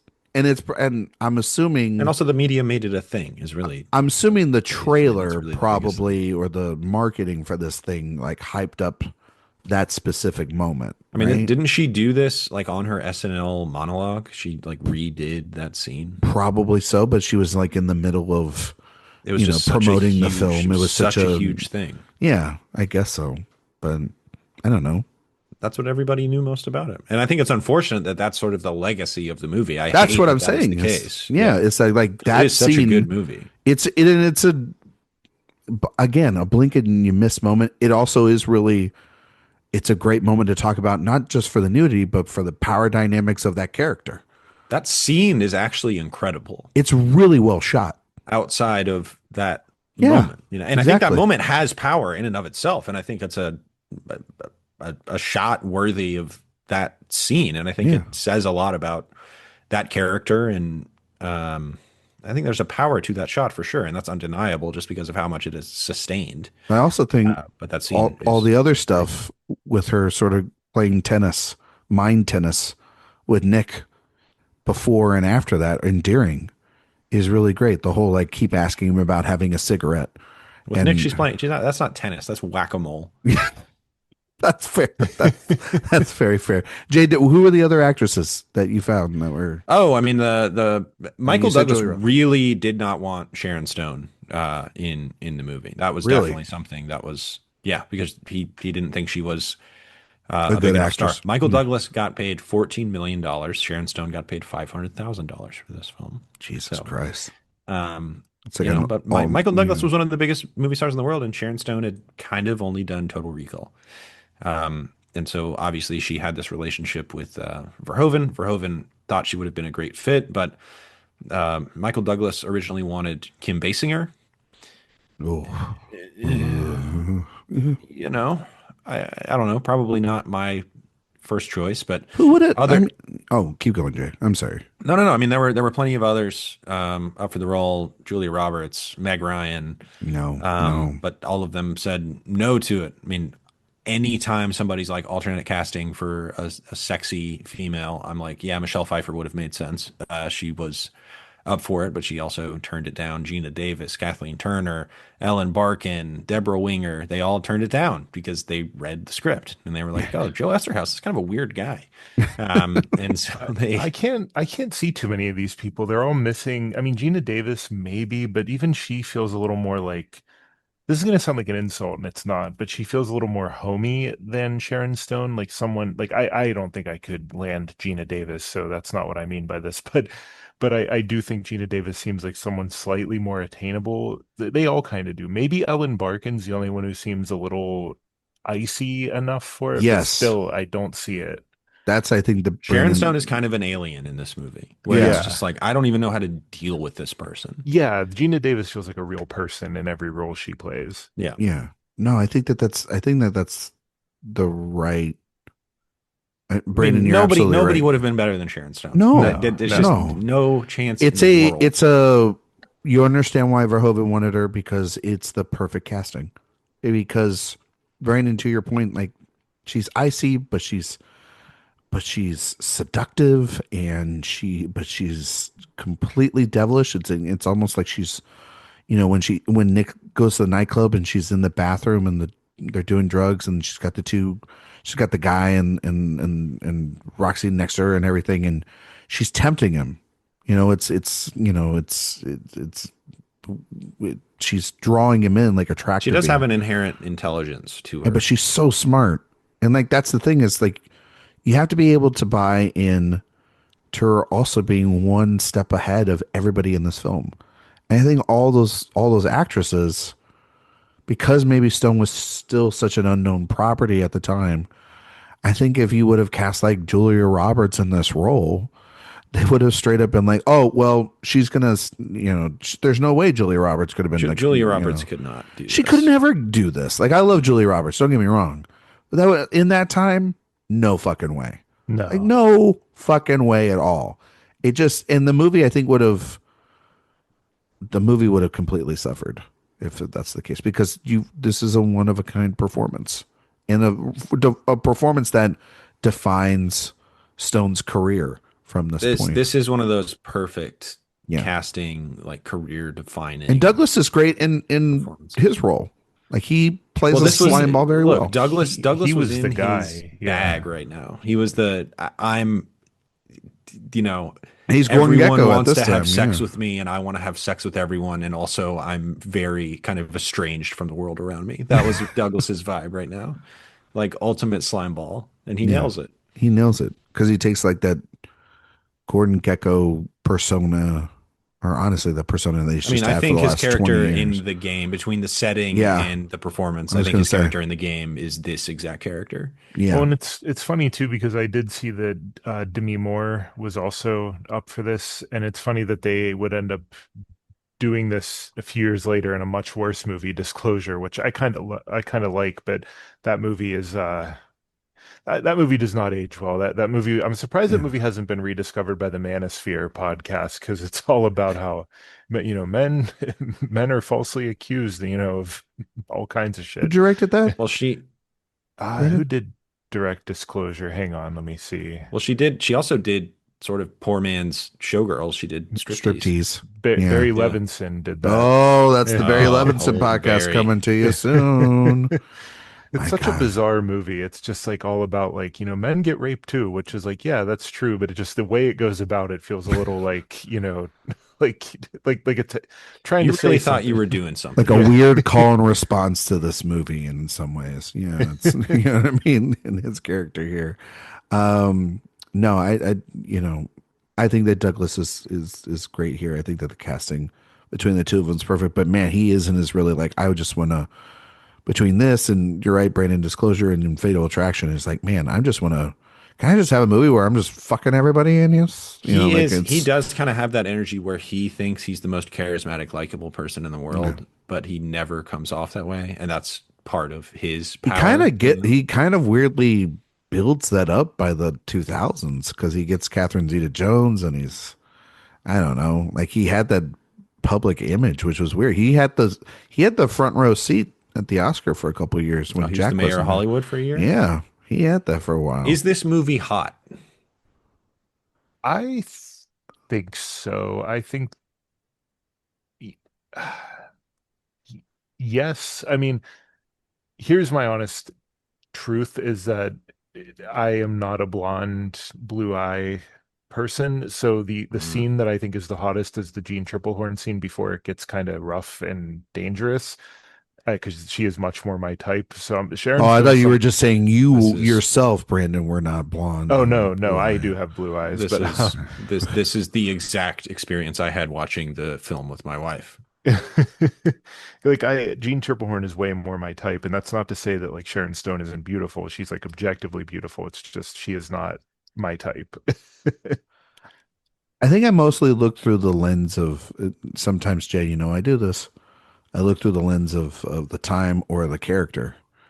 And like I wouldn't be particularly attracted to Sharon Stone at this time, but I get it why he gave it all up. And if you're But asking like, me if forget about how attracted you are to the actors specifically. Are Mhm. like the way Are the that the way that the sex movie scenes is, are portrayed to me feel very ominous and like preemptive to some sort of violence. Yeah, yeah, I think yeah. they're very violent. They're very raw, I mean, Showgirls is you the know? least sexy movie ever made. Oh yeah, So those are Yeah. notoriously But hilarious. I think that this is I think I know every sex scene in this movie feels like like a chess match. It doesn't feel well, Verhoeven necessary, also has this like omnipresent connection between sex and violence. Yeah. So Even that's if it why is purely I sex and don't there's no violence on screen, it feels like there's this shadow of yeah. exploitation surrounding it. I think that there's um emotional and moral complexity to them as well based off of the aftermath of having those moments. So there's like just monetary pleasure, but there's no reward for it. There's consequences She is instead of so rewards. rich. Yeah, she is. She's got like what, like two She's houses, and unbelievably rich. she's got so many houses. But like, no, to answer your question, I don't think the movie is hot. I I still think it's kind of hot. I don't know. I watch it and I was like, I just think that yeah, I think it's like manipulative. Not like to the audience, but in the characters, like the actions of what they're doing. It's all a game. I mean, it probably It's all, speaks to you know. the individual person, but there is this like sense of danger to it that Yeah. where I'm kind of like, Oh, you think the I danger is like caramba. oh, you think the danger is what elevates the Look, I'm going to mask off this on this pod, but that's the uh Verhoeven series for you. You really reveal I yourself. get you. I get you. All right. No, for me, I think that I think of just the scenes themselves. I think they're, you know, they're shot particularly pretty good. And, but I don't know. I just feel like it's more about the game that Catherine and Nick are playing with one another. Well, It's it's all a interesting. chess move to me. Even, and then the scene with like Nick and Beth that's horrific. You know what I mean? Like that, nothing about that screams any of that. And even still, like after Nick has sex with Catherine, there is this, him and Roxy have this sort of competitive nature. The final two scenes that they have sex in his apartment and then in the bed, it feels, there you kind of are rooting. I kind of was like, you know what, Catherine, if you want to take that ice pick that's down below and kill him, he kind of justify it because this guy cannot have everything that he wants by the end of this movie. Like he cannot get away with this. Like thinking that this whole this whole sexual weird relationship, cat and mouse game between the two of them is going to end with a happy ending and they're going to grow old together. It's like, nah, kill him. It's good. Like you know what I mean. So This I kind of got me thinking, though. eh, He's not, he makes sexy movies with sexy people, but I can't say any of his films have ever been like hot to me. And I don't yeah think maybe that's I mean, I don't think it's the point either. Like Elle, of course, is horrific and it's Hmm. if you want to call them sex scenes. I mean, and then you have Starship Troopers, those are objectively beautiful people, but the point is that it's like it's absurd how beautiful they are. Showgirls is obviously hilarious. I think the closest he gets with it actually being hot is maybe Benedetto, which is a crazy thing to say. But I don't know. It's it's weird for as free as his films are and as like sexy as they are, I don't feel that they're hot. That's an interesting thing that I'm kind of working through right now. I mean, yeah his movies are all generally about the ugliness of humanity, and that Yeah. extends to our animalistic desire for sex, where it's like it doesn't come from a place of honesty or um, sincerity. It comes from, again, sort of these unspoken, unrealized, um, internal desires that we can't even really express and are not, they're kind of less than human. They're something different than that. Yeah. And that speaks to kind of his worldview of, we have violence and sex are the two things that Paul Verhoeven is obsessed with, and they are inextricably tied to each other in his films and it seems in his life. yeah He's a crazy guy. he's a Yeah. I love him. he's a wild guy. Anything else you guys want to mention real quick before we start wrapping this one up? I don't think I have much more. Jay? I think there's one thing that this film made me realize because I did watch the terrible sequel to this movie, I Basic was Instinct gonna 2. okay, that was what I was gonna ask Yeah, you, Jay. Did you because Brandon Jay is a completist on this podcast and he comes prepared. Did you watch the sequel? And so Jay, what are your thoughts on it? I did. Yeah, it's abysmal. It has zero style whatsoever. It is really just undeserving of even being mentioned in relation to Is it this like the movie. kind of like the I know this might be like a for any of you Ridley Scott people out there, and this might hurt. I kind of always equated it to like the the Silence of the Lambs to Hannibal comparison, almost a little bit, where it's like this movie is such a massive step down. The people that were Sure, really in power behind it Hannibal's just got a lot more merit than Basic Instinct probably 2, yeah, no, for but sure. But I mean, still, when you don't have Demi and you don't have Foster, that's a big hurt, and you don't have Verhoeven for that sequel. You know, yeah, I mean, Well, I Hannibal will is 10 times better than Basic well, Instinct yeah, 2. Yeah, Like, because at least that's Ridley Scott. This yeah. is yeah. I don't I am looking at the director of the sequel and I have no idea. He did I The believe it was directed Jackal. by Dora the Explorer. Yeah, it Uh, just it's directed by just some guy. Just some guy. All right. Yeah. What else did just some guy direct, Brandon? The only two I've seen are the This Boy's Life with DiCaprio and De Niro, and then he also did The Jackal, Oh, which The Jackal I don't remember being terrible, but it's also not Michael Caton Jones. okay. Michael Keaton. Wow. Oh, Michael Keaton in this role? Wow. Um, That's someone who could do it. He could do it now too, I think. yeah, he can do it now easily. Oh, this Michael Keaton could do both roles. He could actually be Sharon Stone The in this guy who did movie. the sequel did Rob Roy, which is has one of the best sword fights I've ever seen. So there's that. The Jackal, I mean, he's an absolute journeyman, but Yeah. yeah. some of these I'm sort of like interesting. Yeah. Interesting stuff. Okay. But Jay, what about the movie?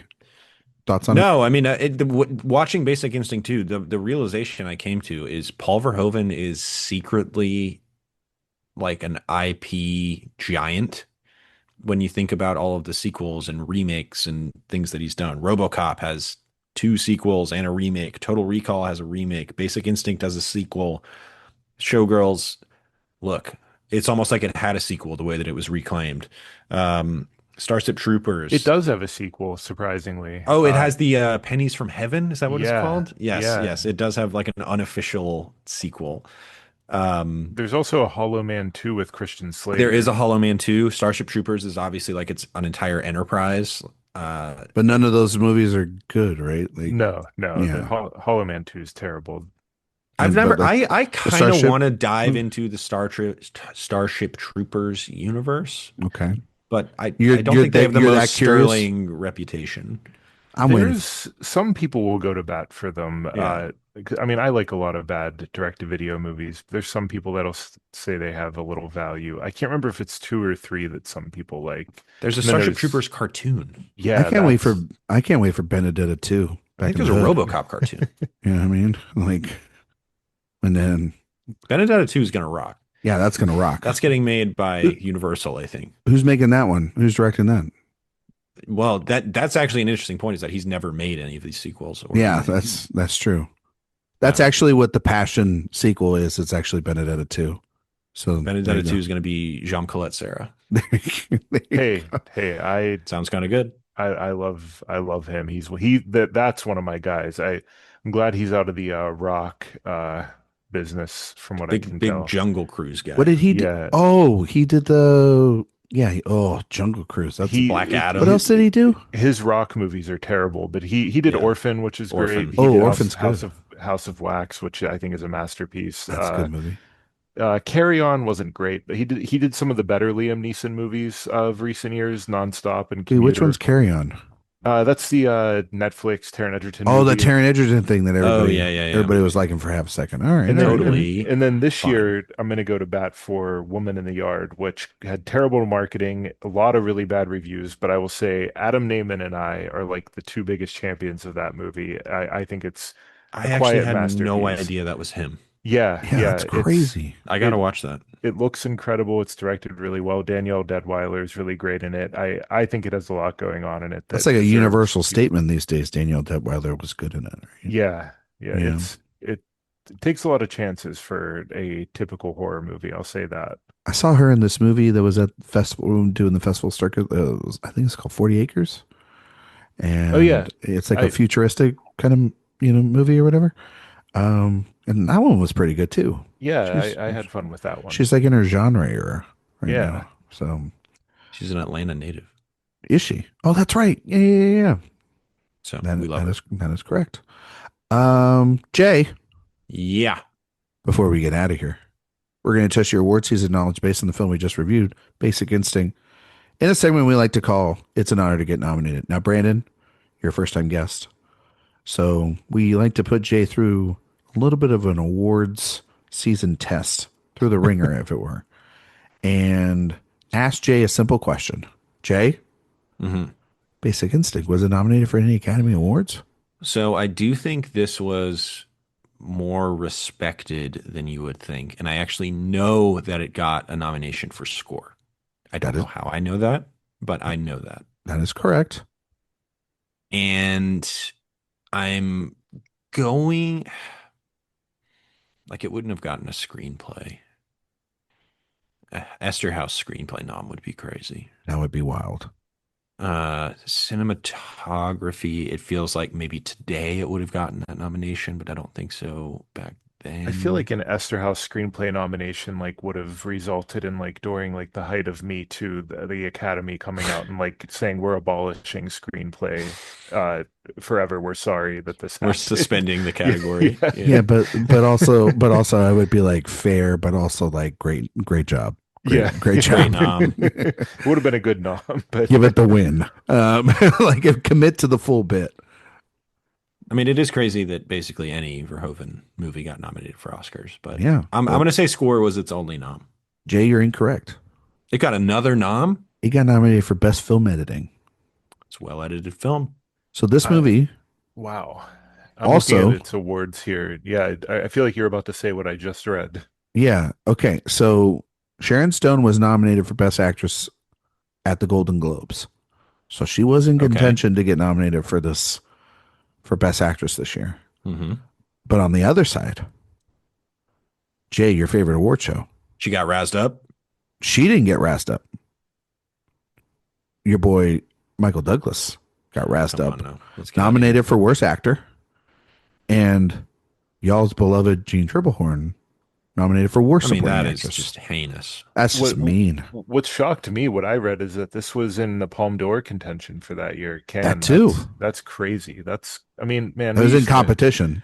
I almost said we used to have a country, but I mean that's France, so I don't know. I France used mean, to have a yeah, country. We used to live in this society. This movie, Yeah. right? Yeah. The French would have eaten this thing alive. This Yeah. one also at the MTV Movie Awards. Oh, This what'd it was get nominated there? for Best Film, Best Male Wow. Performance, Best On-Screen Duo, Best Villain, Sharon Stone. She won Best Female Performance and Most Desirable Female. A category Most that desirable female. We got to bring that to the Oscars. I was going to say a category that we should call the most important person. Most of the important year. person. Yeah, exactly. I feel like that is a category for this show. We've been doing most desirable female on the pod since its inception. No, it's not. It's. I guess it's most desirable female. Do they not have a male category to balance that out I as well? cannot speak to that. Well, would we just do most desirable person? Jay? It was 1992. so we can imagine they probably didn't have that. Oh, they did. Most desirable male, Christian Slater, Untamed Heart. Oh, wow. Yeah.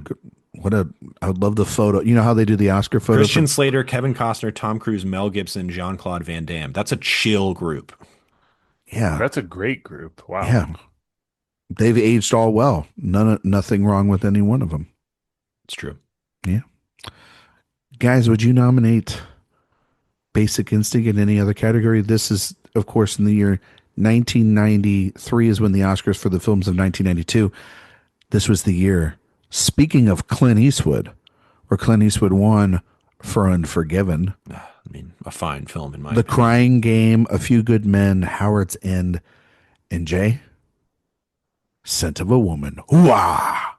Well, it can go in for Scent of a Woman. I don't know. I think you should keep it in. I mean, Ooh-ah! is this one of my 5 favorite movies of that year? I'm not sure. But obviously, if you're doing the game of replace one with Basic Instinct, yeah, definitely. I mean, Sharon Stone absolutely deserves a nom. Well, I mean, I think Jan de Bont probably deserves a nomination for cinematography. Oh, absolutely. yeah. Cinematography this year, the nominees were A River Runs Through It, Hoffa, Oof. Howard's End, That makes sense. The Lover, and Unforgiven. Well, hang on. Let me see The Lover, if that's the movie I'm thinking of. I will just let you guys know that if I had a film, well, I'd have a couple films that I would replace. Like I'd get rid of The Crying Game and Scent of a Woman. But I would consider Basic Instinct. But clearly, Jay, you know, Malcolm X would find its way into multiple categories outside of just Denzel and costumes. Oh, 100%. That's Spike's masterpiece for me. But man, I'm looking at 92. Yeah, keep wanting to say 91. I don't know why. Okay, Batman Returns, Dracula. Oh, man, how was Dracula not 92 was a nominated good year, actually. Yeah. Dracula should have won everything that year. That's a Letterboxd top 4, as the kids say.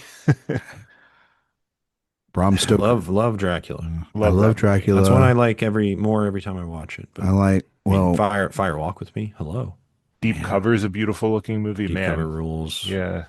I do love A Few Good Men. I know that's already nominated, but Hard Boiled looks great. That just came out on Hard-Boiled. 4K, and that Last of the Mohicans looks great, man. oh, Last Muppet of the Christmas Mohican- Carol is sort of like a Kurosawa of puppets, kind of aesthetically. The Player. Man, now it's just like really driving home how terrible those nominations are. Wow, they never get cinematography right though. This is why we do the exercise, Brandon, because we go in and we look at it and we're like, wow, Jesus Christ. They got it so wrong. I feel Passenger like 57 probably for screenplay just because of that one line. Which line is it, Jay? What is it? Is the line always bet on black? Okay. Is that the line? I think so. Incredible stuff. This I would think have so. never been nominated for cinematography, but Juice is a surprisingly great looking movie. Oh, I Last of love the Juice. Mohicans. Yeah. Juice is good. Juice is really good. Yeah, Yeah. I mean, it's a good year. I mean, It's a there's a good lot of year. stuff. I don't think Basic Instinct is in my 5 favorites of the year. I don't think it is for me either, but it's up there. Yeah, it's in the In a, like 6 to 10 zone. in an expanded lineup, it'd totally get in there. I wonder Easily. what my five favorites would be that year. I'm gonna be annoying and look really I'm quick again. letterboxing right now. I got Twin Peaks, Unforgiven, Malcolm X, The Player, Porco Rosso, Ooh, Porco Batman Rosso. Returns, Few Good Men, Army of Darkness, White Men Can't Jump, Deep Cover, and Dracula, and then Basic Instinct, probably. Feel like my favorites are probably Dracula, Mohicans, Hard Boiled. Uh, Man, what else would I have? Batman Returns and Fire Walk with Me. Although My Cousin Vinny is very, very close Oh solely for that man, Marissa Tomei performance. I mean, because her biological clock but is ticking. Yeah, yeah, it's but so yeah, good. man, what a year. Encino Brandon, do you Man, think that Beethoven, great Brandon, do performance you from actually believe that Marissa Tomei won the Oscar? I do. I Okay. remember Yeah. growing up, my dad always told me that was such a contentious win. And Yeah. then, but then, like, when you finally watch the movie, you're just like, no, this is an unbelievable it's pretty performance. electric. Yeah. Jay Yes. didn't know. Jay didn't know about that little drama and I explained that to him recently. I What, think that that, it was controversial? Well, that people believe that the wrong name was read till this day on the card, Oh, yeah, yeah. well, and I and think what helps push that even further is that she was nominated up against four legends. And yeah, it's like for her to win is crazy. yeah, it's really like Judy Davis and like Vanessa Redgrave and Miranda Richardson and Joan Plowthrow. I mean, like there's there's all these legends, and then there's this first time performance in there. But she's incredible in that movie. That's such a like a Star is Born, nobody else could play that part kind of performance too, much like And Sharon Stone in here. absolutely. And then she's been nominated a few more times after. So I think that finally put that to bed. But yeah, she's great. Totally would put Sharon Stone in Best Actress. Oh, for sure. She got Emma Did Tomei ever Thompson get a nomination for any of the Spider-Man? Yeah, she won for No Way Home. she won Best Picture. I don't know how that happened, but yeah, She won most money per minute. yeah. I bet she got paid a shit ton Oh, yeah. just to like literally do nothing in those movies. Oh, Good for her. She deserves it. well, she's not going to be in any more of them. No, Oh yeah, Yeah, that's she's right. dead. she's dead. They killed her. They essentially fridged her. And I imagine that was at her request. Really? You think that like she has the power She to just hates- go she- up to she's- Kevin Feige and be she's- like, I don't want to be in these things anymore? I don't think that is hard to do. I think if people don't want to be in those movies, they will let them out. That's true. I guess that's that's almost like the Carrie Coon thing. You heard about that, right? Well, Carrie Coon. Where they were like, It don't sounds like she we want didn't more have money? a contract, and Yeah. but most of the time they lock you in. But I know like Hugo Weaving, I know was like, I don't want to do this anymore, and they said okay. Oh, and they got like a guy like that does an impression of Hugo Weaving to replace him for Endgame. Yeah, he's some guy on like the much later seasons of Walking Dead, I think. Yeah, who, Ross like, Marquand, I think is what his name is. Yeah. yeah. But oh my God, that was so funny. Just Hugo Weaving. No, thank you. Not interested, but I will do 3 Hobbit films if I need to. Like that's how you know Marvel's so bad. He rather would show up in 3 Honestly, fucking terrible movies. Captain America is much better than all of the Hobbit films. The first Avenger? I agree with that. That first Captain America movie's got something going on. I don't Yeah. like the next couple, but yeah. You guys not a big Winter Soldier guy? I'm not very into the Russo thing. No? I like was, that one. I thought that was okay when I saw it, but then rewatching it later, I'm just like, man, these guys They I have don't no know. visual aesthetic whatsoever. Yeah. Yeah. I still think weirdly, I'm that guy. I still think the first Iron Man is the best one because it's just a fun film. I like the guns, man. I like the Guardians movies. I like the Guardians one too, but like there's something about that first Iron Man where they're just like until you get to the end credit Let's do a sequence, Favreau series. they don't have to connect to anything. Let's They can talk just chef. they can just make a movie. And I like that. Now everything has to fucking connect to everything. It's What if Scarlett Johansson fell in love with Jon Favreau? Let's talk about it. But then he was like, "No, what? I don't want to be with you. I'm going to be with Sofia Vergara."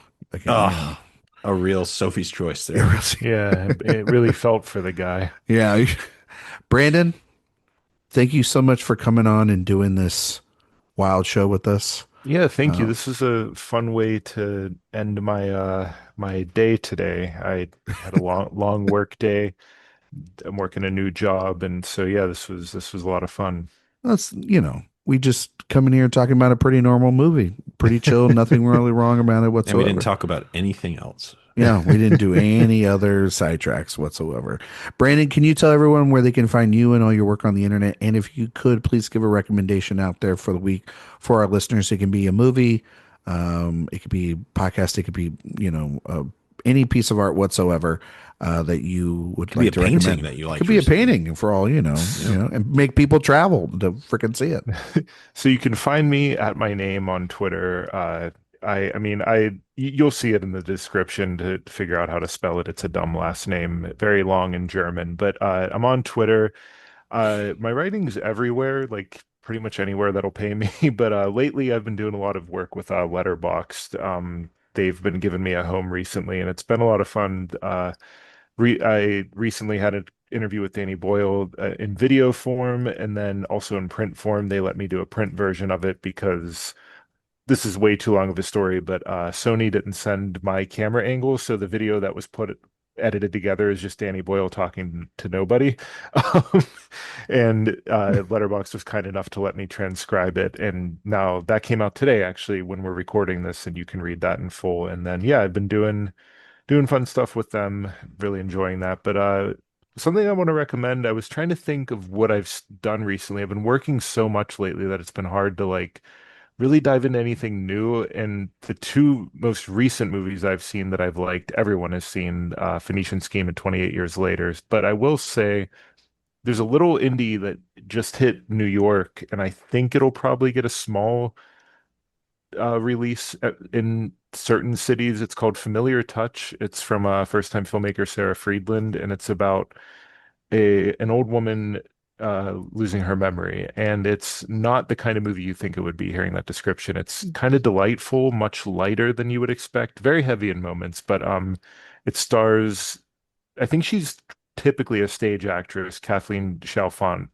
And she is tremendous in it. It's a really special movie. I saw the premiere of it here a couple days ago, and yeah, it's called Familiar Touch. And if it ends up around you at some point, really recommend that. All right. I haven't That's heard a great about this one. recommendation.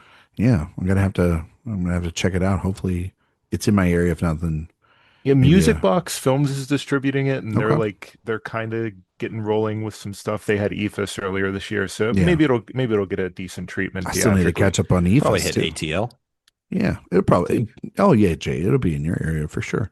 Jay, Yeah. same drill, buddy. Oh, Letterboxd J Ledbetter, Twitter at Mr. J Ledbetter.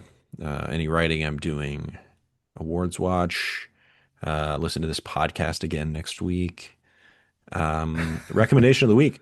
We're talking about like artful trash this week with Basic Instinct. You know what I've been really indulging in is just like honest trash, like true, just I'm not trying to be anything more than what I am.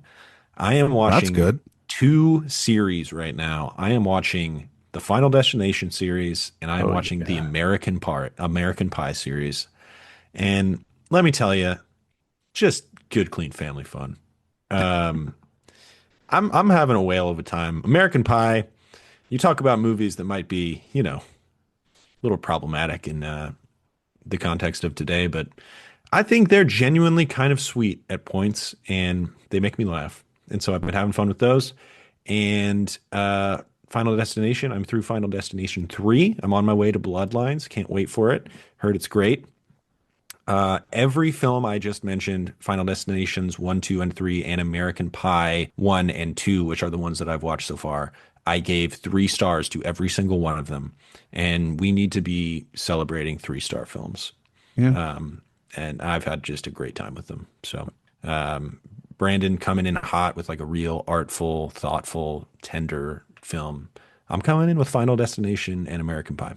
All right, So buddy. All there you right. go. Bloodlines is low key a masterpiece, I've so I heard can't it. wait It for yeah. rocks. Yeah, I And can't wait to watch if it. if I can double dip on where to find me, I just want to shout out a really fun thing I did earlier this year. That movie features the oldest woman ever set on fire for real on screen. She was a stunt woman that came out of retirement, and I interviewed her for Women's Health, and it was delightful. So, That rocks. yeah, that movie's a good time. God, I love I'm saving that to my bookmarks. that. You can find me on Twitter, Instagram, Letterboxd, Blue Sky at Ryan McQuade 77. You can find all my work here at awardswatch.com. If you like podcasts outside of this, we have the main show that's released every Monday. iTunes, Spotify, iTunes, Spotify, 5-star reviews. Greatly appreciate that. While you're on the website, please sign up for the newsletter. It's the best place to get all of our news, reviews, interviews, and podcasts into you all in one place. My recommendation of the week, kind of a surprising film that I didn't think I would like. Saw it last week. I've got to give my ringing endorsement to F1 the movie from Joseph Kosinski and the gang. Fun I movie. right, Brandon? I had a lot of fun with this thing, and I was expecting a very derivative experience to Taka Maverick, you know, and it definitely has, Kaczynski and Bruckheimer coming back around and taking, the visual sort of style and aesthetics of what they were trying to do inside Top Gun to do this inside the Formula One racing game. And I actually think it works really well. I think the cinematography is pretty cool. I think the needle drops are great. Gotta say this, Brad Pitt absolutely kills this. But for me, this is the Carrie Condon, Damson Idris show. I think that they're both incredible. They should be in more movies. Carrie Condon will forever have my heart. And I was always low on Kaczynski. I always thought he was sort of the lesser chain in the fence in terms of what makes Maverick successful. And I gotta say, watching this movie, I I think the guy was cooking a little bit here. And as Jay, last year we did the big Tony Scott rewatch. I gotta say, You better this keep Tony Scott's name out of your mouth right now. I'm gonna say this. He would be proud of this one. He would like Okay. like I this haven't thing. seen it yet. He would like it. It's not necessarily something that he would have made, though. I mean, it does have a little bit of Days of Thunder vibe to it. But it is in that wheelhouse Cars go of vroom vroom. That is they for sure. they go vroom vroom. And I do think that, Jay, this is like one of those movies where you're like, man, we don't get just like an unapologetic crowd pleasing movie like this anymore. And I had a lot of fun with it. And it might be a little long, but it just vibes are awesome throughout this whole thing. I So gotta I see it on the I biggest screen totally available. agree with you, Ryan, about the crowd pleasing part. There's something about this movie. I don't know if I loved it as much as you. I had a great time though, but there's something to be said about a giant globe-trotting blockbuster, legitimately mhm. globe-trotting, like going to these locations that doesn't have a superhero or a spy or anything in it. It's just like a 90s blockbuster. It was really refreshing. No, I mean, like we just don't get this stuff anymore. And Bruckheimer, I don't know, why him and why he hasn't, it feels like he hasn't been in this speed for a while, and he's kind of with Kaczynski. They've got Speed. this. Nice. I know, yeah, I know. It's got kind of the wheels turning again in making these movies like this. But I don't know. Like I don't think it's the best film of the year, or it's